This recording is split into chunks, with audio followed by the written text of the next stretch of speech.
Allez, bonjour à toutes et bonjour à tous, ici Guillaume alias Niako pour les réseaux sociaux. Vous êtes avec moi tous les lundis. On a pris l'habitude de faire une analyse hebdo du S&P. Cette semaine, on va rajouter le Nasdaq, le NQ, parce que j'ai fait un petit sondage sur Twitter et il est sorti qu'en fait, 50%, voilà. Espérez voir une analyse du NQ, c'est ce que je vais faire. Alors, ils sont corrélés les deux, mais il y a quand même des choses à dire. On commence par le SP. Euh, Qu'est-ce qu'on a à dire de façon un peu, voilà, sur une rétrospective de ce qui s'est passé la semaine dernière? Pas grand-chose, hein. En réalité, il s'est pas passé grand-chose. On est toujours en fait. On a fait ça, on a pumpé. Voilà, on a dessiné un profil, voilà, qui est plutôt directionnel, mais qui reste au cœur en fait du range de la semaine précédente. Donc du coup, bah, c'était un risque qui était là, hein. Pour ceux qui regardent un peu mes vidéos de façon récurrente, vous vous souvenez peut-être que j'avais un scénario qui était le bid-up. D'ailleurs, ce scénario, je l'ai toujours avec des targets aux alentours des 100 et des 150. Je ne vais pas en reparler parce que vous connaissez mon point de vue sur ça. Et j'avais aussi en tête la probabilité d'un range. Et ce range, je l'avais défini de la manière suivante. Je vous invite à aller voir ma vidéo si vous voulez, voilà, voir un peu ce que j'avais dit. Mais grossièrement, j'avais dit ça, quoi. J'avais dit haute braquette. On était là en début de semaine. Et j'avais dit, on peut rester dans un bracket avec un haut bracket et un bas bracket ici, avec des cibles, voilà, qu'on pourrait faire sous cette forme-là ou sous cette forme-là. Le truc qui est super pas intéressant du tout, c'est que quand on est arrivé ici, là, toute cette zone ici, là, ça a été un travail de comblement d'enchères, mais pendant la session Globex, quoi. Donc c'était hyper chiant. Enfin, je crois, si pas de bêtises, mais de mémoire, c'était la session Globex. Donc, et puis c'était, après il y a eu un jour férié aux US. Et puis voilà, maintenant on a fait le haut, mais sans conviction. Et puis maintenant on ouvre en gap down. Et on est en train, voilà, on est au cœur du bracket. Donc pour ceux qui travaillent, c'est pas mon cas, mais pour ceux qui travaillent sur des horizons de temps plus élevés et qui cherchent à travailler des swings, bah, dites-vous bien que là, il n'y a pas grand-chose à faire, hein. Si vous n'êtes pas en position, il n'y a pas grand-chose à faire, puisqu'on est au cœur du bracket, et que si vous rentrez au cœur de ce bracket-là, bah, vous risquez de prendre... bah voilà, si vous rentrez au centre de ce bracket, en swing, il faudrait aller poser des stops en dessous, c'est hyper bas, quoi. Et c'est la même chose pour le Nasdaq. Donc il y a du travail, il y a des choses à faire en day trade, à la journée, pendant la session cash, mais sur un peu plus long terme, eh bien, maintenant ça fait 12 jours qu'on se fait chier, quoi, pour parler grossièrement. Donc voilà, si vous travaillez en swing, c'est peut-être pas le moment opportun de travailler les indices. Attendez qu'il y ait un décalage.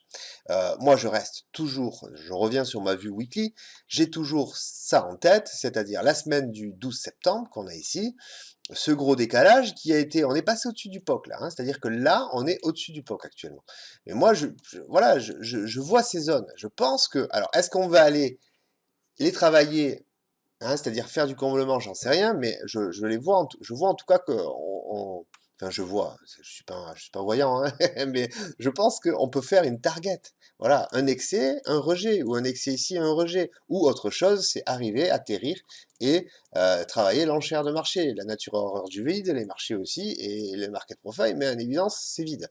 Donc voilà, moi je pense que c'est assez logique qu'on aille le faire. Maintenant, comment on va le faire? Ben, là aussi, j'avais aucune idée, et c'est pour ça que je construis des scénarios et que je mets des supports et des résistances sur mes chartes. Ces supports et résistances que vous voyez là, et comme vous faites, eh ben, c'est des supports qui sont antérieurs. Alors, ils sont antérieurs et ils sont efficients au moment où on revient dessus, mais qu'il y a de la vélocité, une temporalité, et surtout des volumes. Que vous soyez à court terme, à long terme, à moyen terme, quand vous définissez un support intérieur, il devient efficient au moment où, dessus, il y a quelque chose d'intéressant en termes de volume, de flow. Parce que s'il n'y a rien, il n'y a rien. Il faut rien faire, quoi. Enfin, c'est une notion qui paraît logique, mais qui n'est pas tout impliquée, parce que des fois, on a attendu une zone pendant longtemps, on a identifié un support, on arrive dessus, il n'y a rien, il se passe rien en termes de vélocité de l'actif et des volumes, mais on intervient quand même. Je pense que c'est une erreur.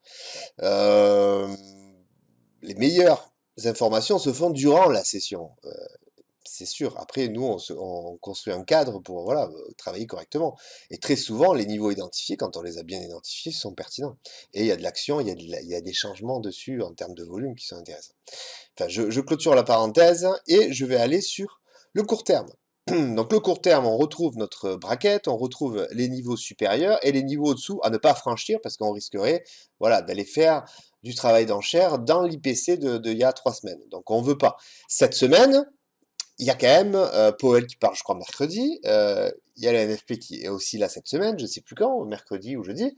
Donc il y a quand même de quoi catalyser les marchés dans un sens ou dans l'autre.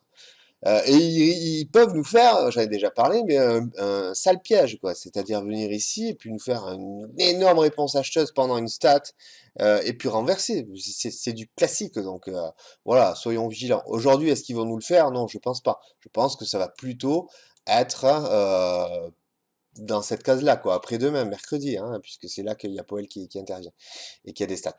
Donc là, ce sont les niveaux que j'ai identifiés court terme. Là, actuellement, on est sur un support court terme qui est là. Alors, dans le bracket, il y a les bornes hautes, les bornes basses, mais après il y a un jeu d'enchères dans le bracket.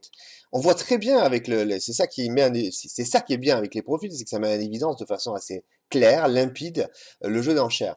C'est vrai que quand des fois on dessine un bracket qu'on a que du price action ou autre chose, je sais pas, on met Ishimoku, alors, loin de moi l'idée de dénigrer Ishimoku, je l'ai utilisé, mais c'est vrai que quand on a d'autres systèmes dessus, on va définir en bracket les hauts, les bas, mais on n'est peut-être pas trop attentif des fois au jeu d'enchères.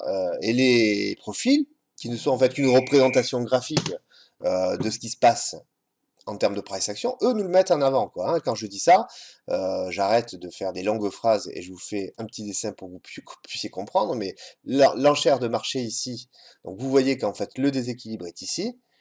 Ici on a une forte enchère de marché qui est dans cette zone-là, comme ça. Et ici on a le déséquilibre, donc on a vraiment déséquilibre, enchère de marché, déséquilibre. Donc ça devient un niveau. Et un niveau est efficient, pas simplement quand on arrive dessus et qu'on le rejette.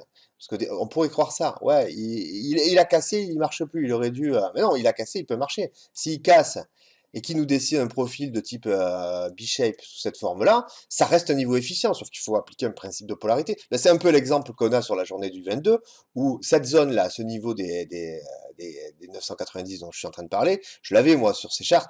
Là, il a été complètement efficace. Alors, il n'est pas efficace dans le sens où il n'a pas fait le même rejet que dans la journée du 17. Hein, il n'a pas fait ça. Mais on est passé dessus, regardez l'action des profils, définie par le price action. On dessine une LVN dessus, donc low volume node, mais le price action derrière, hein, c'est des appuis techniques. Mais forcément, pour dessiner le déséquilibre et l'imbalance, par le low volume node, on fait ça. Mais c'est super efficient, donc on applique un principe de polarité, on rentre dans le sens logiquement de la tendance si le niveau tient. Et là, c'est la même chose. Si on venait à casser en session, idéalement en session cachée, c'est mieux, mais en session Europe aussi, à passer en dessous, à décaler et ensuite sur les rotations d'enchères qui suivent pendant la session Europe, maintenir cette zone, alors on ne se met pas à acheter, on se met pour l'instant à shorter si la zone tient. Et on espère que le profil, on essaie dans sa tête de construire un profil, en tout cas d'accompagner le profil pour qu'il y ait une forme avec un déséquilibre qui soit préservé. Hein, vous voyez qu'on est un contre de ce profil-là. Possible. Enfin bref, là aussi je ferme la parenthèse. Je vous donne un troisième niveau, donc dans le cœur du bracket, principe d'enchère également. Vous voyez que tout cet équilibre ici est bien entendu capé par deux zones qui sont ici et ici. Donc on a la zone des 970, et puis la zone ici, bas de bracket, avec l'extension ici en bas, autour des 940. Donc le marché, voilà, nous donne des niveaux. Tac, tac, tac. Et des niveaux extrêmes qui se situent ici que je pense que nous pourrions faire pendant un catalyseur de marché. Une news, une conférence, une intervention. Bien évidemment, on passe en dessous, c'est pas bon si on y reste. Donc voilà, ça c'est pour l'environnement structurel. Et puis après, ben voilà, on a toujours les mêmes zones là-haut. Donc est-ce qu'on va y aller à voir comment le prix se comporte quand on arrive déjà sur ce premier niveau, résistance à 4040, hein, qui reste toujours une résistance.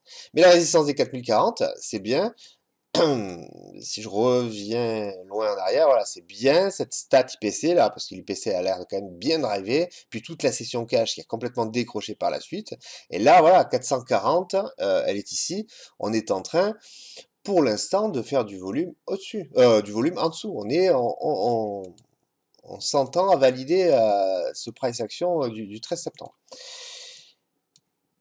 Voilà pour le S&P. Allez, rapidement le Nasdaq, même si le Nasdaq, finalement, a le même...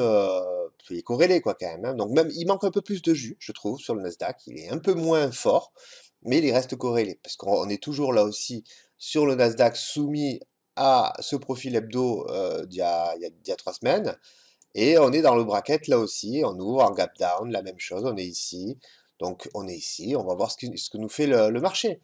Il nous a fait une semaine -2 qui était ici.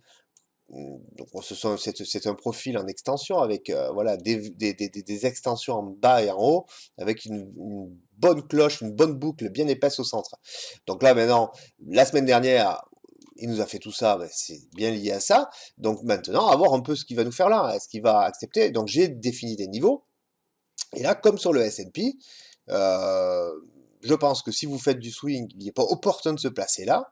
Par contre, sur des excès, pourquoi pas essayer d'aller chercher des positions en excès ici pour aller chercher après un bid-up. Si on passe en dessous de cette zone, alors vigilance parce qu'on risque de combler le déséquilibre de l'IPC ici. Voilà, je vous donne les niveaux. Support, premier support, bas de bracket, 11 530. Second support, oh, je l'ai défini à 11 430. Troisième support, 100 points en dessous, 350. Et puis 230, support extrême.